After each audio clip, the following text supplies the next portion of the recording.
1, 2, 3, go!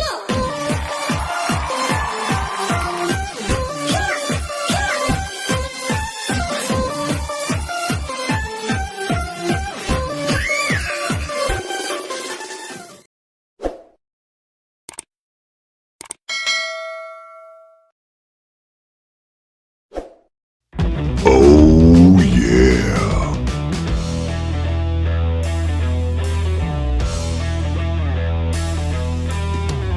Hi guys! Welcome back to my channel. This is Caritos. And if you're new to my channel, kindly click the subscribe button below and let's be friends. So, for today's video, gagawa po tayo ng cheese sticks! Yay! Kapag wala kayong ginagawa sa bahay ngayon, pwede nyo siyang gawin. Tsaka, this is super easy lang. Hindi nyo kailangan ng masyadong maraming ingredients. What we will need is, of course, cheese. And any kind of cheese will do. Sa akin, pinili ko tong Eden Melt Syrup. And flour. Some flour. Eggs. And bread crumbs. Yan. So, gagawa tayo ng cheese sticks. Dahil wala tayong magawa. Saka, para may mangat-ngat, something. Basta para may makain tayo kapag wala tayong ginagawa. Yun lang.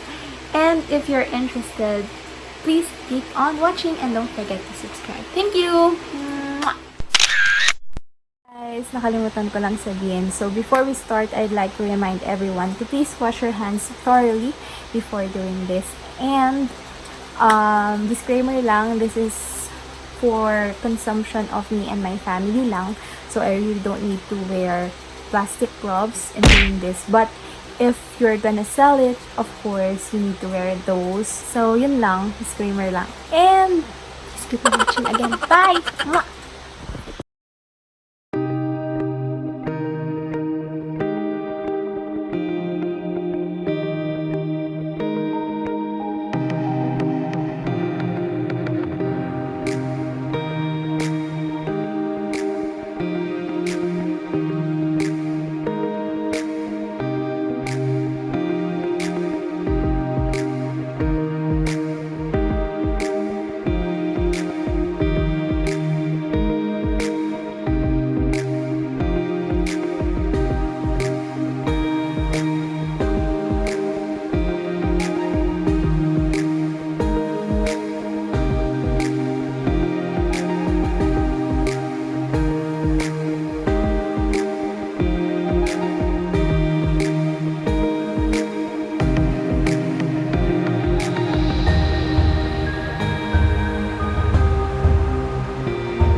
guys!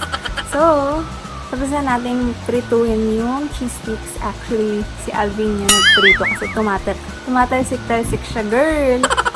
Hindi natin carry. Tsaka hindi ko muna pinrito lahat kasi hindi naman namin maubos. Nagprito lang kami ng konti. Titikman lang natin.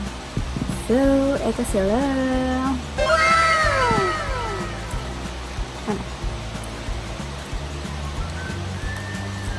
Crunchy siya.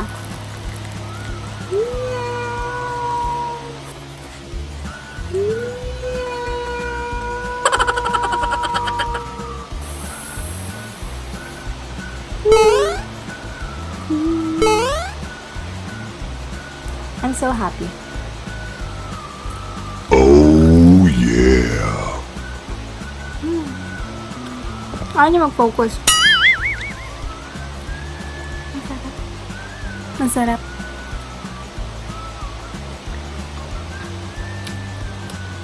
Sana may mozzarella tayo, no? Kung mozzarella cheese to, grabe. Mas masarap siguro.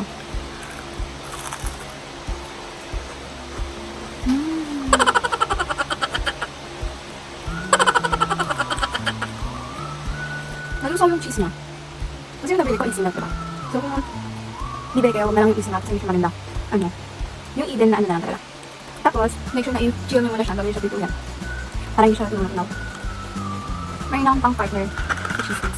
Tada! Iced coffee!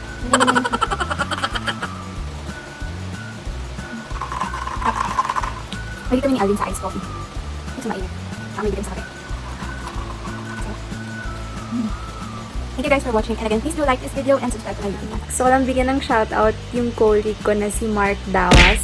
Siya yung nag-advise sa akin na maglagay ng sarili kong watermark sa mga videos ko, just in case of copyright issues.